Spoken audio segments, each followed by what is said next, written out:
Supercrack Estrella presenta Benedicto XVI y su profecía. La profecía olvidada de Benedicto XVI sobre la Iglesia del futuro cuando Dios haya desaparecido totalmente para los seres humanos, aseguró Benedicto XVI hace 40 años, experimentarán su absoluta y horrible pobreza, y entonces descubrirán la pequeña. La Iglesia se hará pequeña, tendrá que empezar todo desde el principio. Y entonces descubrirán la pequeña comunidad de los creyentes como algo totalmente nuevo. De esta forma se expresaba el joven teólogo Joseph Ratzinger en 1968, mucho antes de ser nombrado obispo y pensar siquiera que podría llegar a papa. En una conferencia radiofónica que llevaba por título ¿Bajo qué aspecto se presentará la Iglesia en el año 2000? El entonces profesor de teología de la Universidad de Tubinga afirmaba con contundencia que la Iglesia del futuro tendría que olvidarse de los aspectos políticos para centrarse en lo espiritual, palabras que hoy suenan extrañas en boca de un papa. El Papa Benedicto XVI pasará a la historia como el iniciador de la reforma eclesial del siglo XXI que el cónclave de 2013 y los sucesivos sínodos han solicitado que impulse el Papa Francisco. Su modo de iniciar la reforma fue singular. Con su dimisión lanzó la mayor alarma capaz de expresar, fue un gran grito de auxilio, su pontificado parecía que fuera a ser una coda del Juan Paulino y se esperaba que, como su maestro, también llevara su pontificado hasta la última expiración de su vida, sin embargo, no fue una coda, sino una profecía de inflexión. Su llamada a la reforma fue sorprendente, pues él tuvo un papel muy destacado como cardenal en el ciclo eclesial de casi 30 años que asentó el pontificado de Juan Pablo II, con sus muchas luces y también con sombras que finalmente le desbordaron al asumir el papado. Sus 3 encíclicas sobre la caridad, la esperanza y la verdad forman una trilogía coherente y profunda cuyas fundamentaciones perdurarán como obras bellas e inspiradoras. Adquirió también proyección histórica el ecumenismo de su pontificado, especialmente por la confraternización con las iglesias ortodoxas y sus elogios a Martín Lutero que abrieron esperanzas a la comunión con la iglesia luterana. Pero sin lugar a dudas, fue la renuncia del 11 de febrero de 2013, la primera en casi 720 años, lo que dibuja el rostro de su papado, la vulnerabilidad. Una reforma suele caracterizarse por líderes que dan pasos adelante y empujan la historia. Benedicto XVI, en cambio, la enciende dando un paso atrás, cediendo el poder, haciéndose pobre, mostrando su vulnerabilidad. Y es la contemplación de la herida que le hace renunciar lo que nos da la medida de lo crucial que es una profunda conversión en las instituciones eclesiales y en todo el cuerpo. Él, que había gobernado con mano de hierro la congregación de la fe, emprendía un tiempo de profunda limpieza y renovación soltando las riendas. Como teólogo, Ratzinger ha destacado por su precisa capacidad de análisis de las fortalezas y debilidades de las distintas propuestas teológicas. Por eso se tuvo la seguridad de que su decisión no fue resultado del cansancio de los años, sino de su análisis certero de la gravedad y envergadura de los problemas que corrompían la institucionalidad curial e impedían a la Iglesia cumplir fielmente su misión. Incluso los más críticos con el cardenal Ratzinger y su desempeño como Papa Benedicto XVI, reconocen la grandeza de tan insólita acción de humildad que le llevó incluso a presentarse como un pastor rodeado por lobos de su propia curia. Benedicto XVI no solamente dejó el poder, sino que mostró una imagen de fragilidad, indefensión e impotencia, lo contrario de lo que se podía suponer en quien esté sentado en un trono con tanto poder universal. En las últimas fotografías difundidas del pontífice alemán, publicadas de hace un mes por la Fundación Joseph Ratzinger Benedicto XVI, sus condiciones también aparecen muy precarias. El anciano prelado puede verse muy flaco, cansado, con los ojos entreabiertos y sentado en un sillón junto con Gans Wein, el ex portavoz Federico Lombardi, y algunos estudiosos y teólogos de distintas confesiones. Junto a él un enigmático cuadro nos hace mirar hacia él.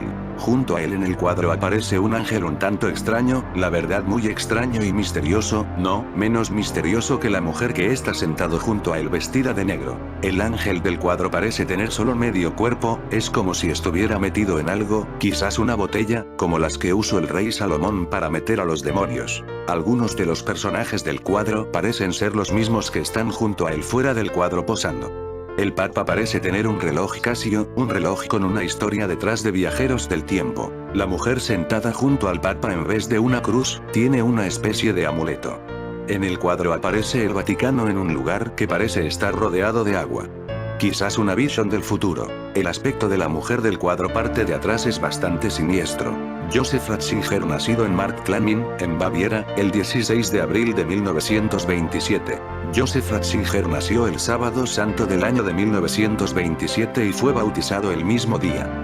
Su padre era comisario de policía, su madre trabajaba como cocinera en hoteles en Marktlamin, un municipio al sureste de Alemania. En la frontera con Austria pasó su adolescencia, donde recibió su formación cristiana y cultural, un período difícil para cualquier persona que vivía en medio del clima hostil del régimen nazi contra la Iglesia Católica. Fue en medio de ese ambiente de discordia que Joseph descubrió su vocación y gracias a la crianza que le habían dado sus padres basada en el testimonio de bondad y pertenencia consciente a la Iglesia Católica, fue encontrando su camino religioso.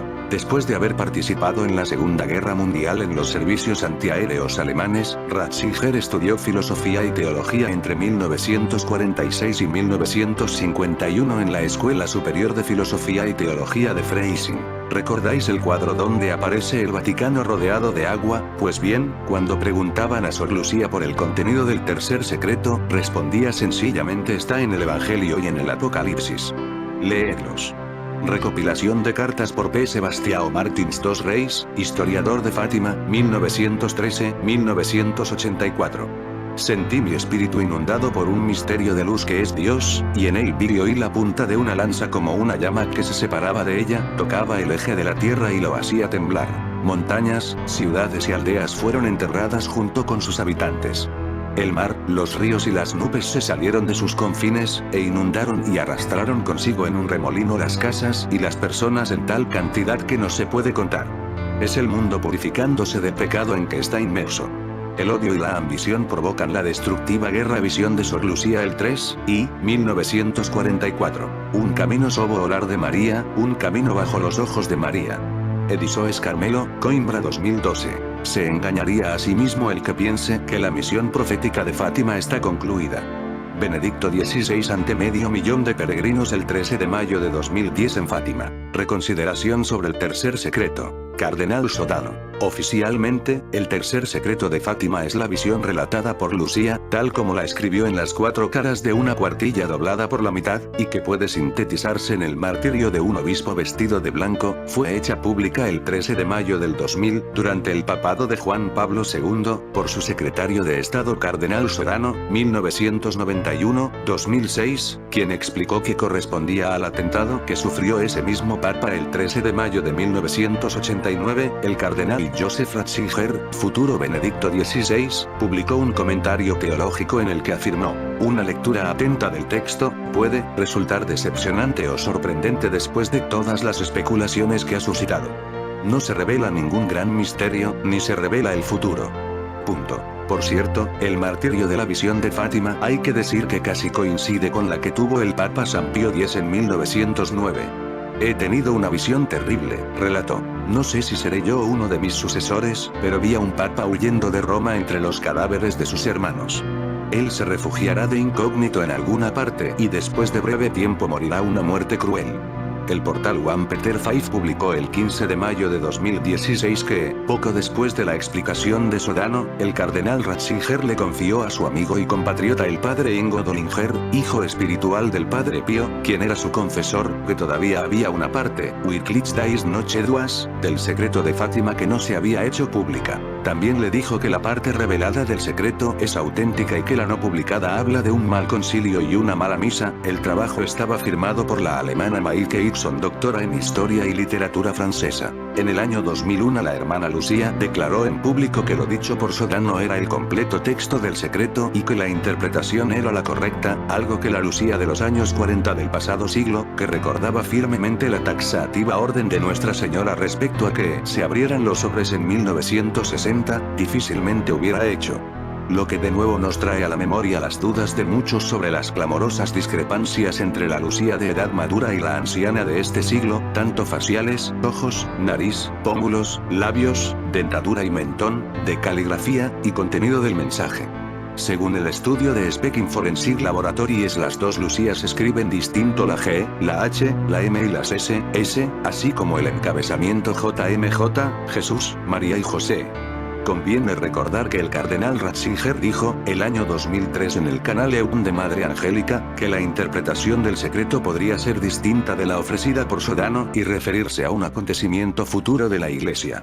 El futuro Benedicto XVI, que fue prefecto de la Congregación para la Doctrina de la Fe, Antigua Inquisición, de 1981 a 2005, supuestamente también le confesó a Monseñor Williamson que Sodano me torció la mano en este asunto, revista Panorama Católico, Vol. 2, número 14, del 12, y, 2007.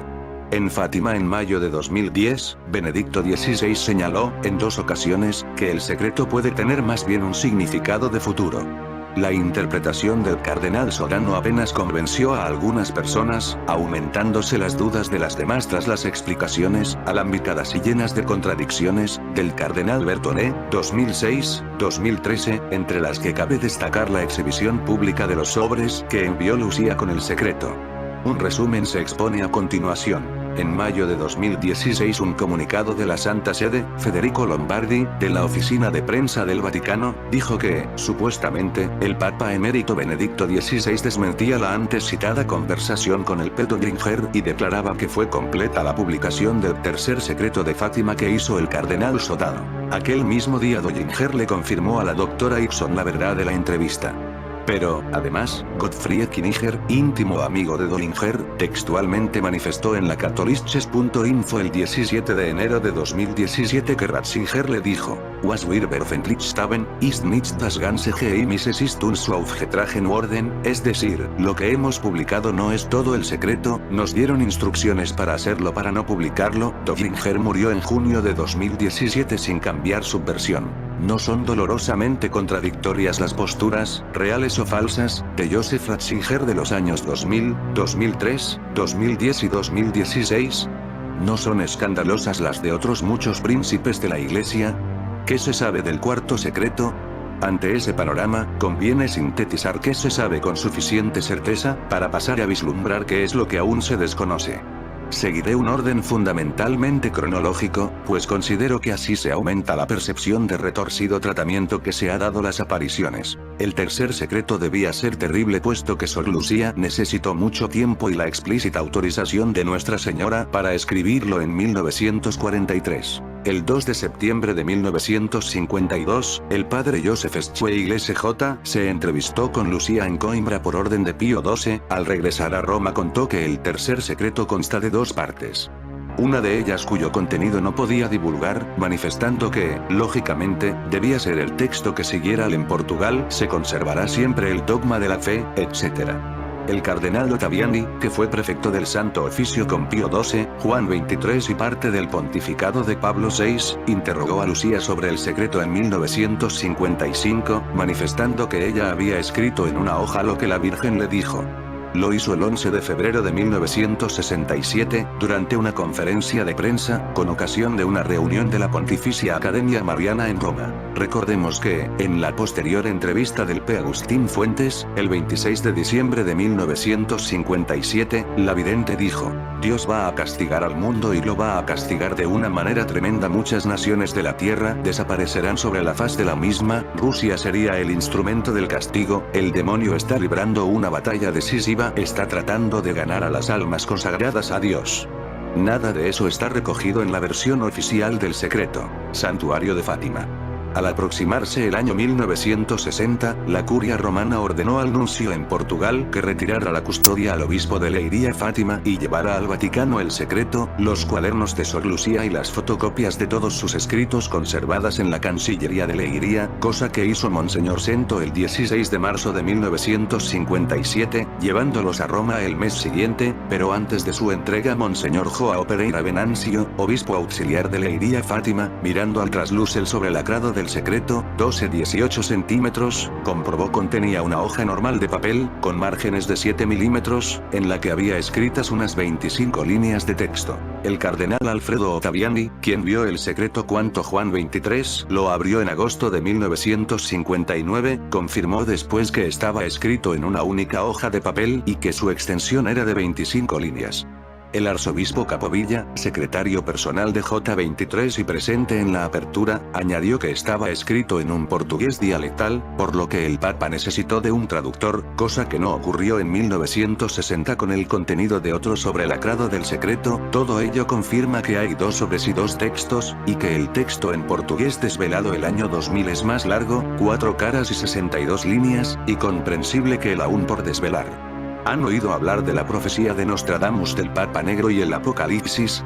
Dice así: al principio habrán enfermedades mortales como advertencia, luego habrán plagas, morirán muchos animales, habrán catástrofes, cambios climáticos y finalmente empezarán las guerras e invasiones del Rey Negro. Algunos sin embargo defienden que no encuentran este texto en ninguna de sus centurias. Se dice que el Papa Negro podría ser los jesuitas porque visten de negro. El único temor que tenían Asterix y Obelix era que el cielo se desplomase sobre sus cabezas. Esperemos que su miedo no se cumpla, al menos, por ahora. Señal del fin del mundo 1. El suceso frecuente de terremotos, hambrunas, epidemias y guerras. Señal del fin del mundo 2. La aparición de anomalías celestes. Señal del fin del mundo 3. La desolación de las iglesias están desoladas y el enfriamiento del amor de los creyentes. Señal del fin del mundo 4. La aparición de falsos cristos. Señal del fin del mundo 6. La difusión del evangelio hasta los confines de la tierra. En fin amigos de Supercrack Estrella, si el video te gustó pulgar arriba.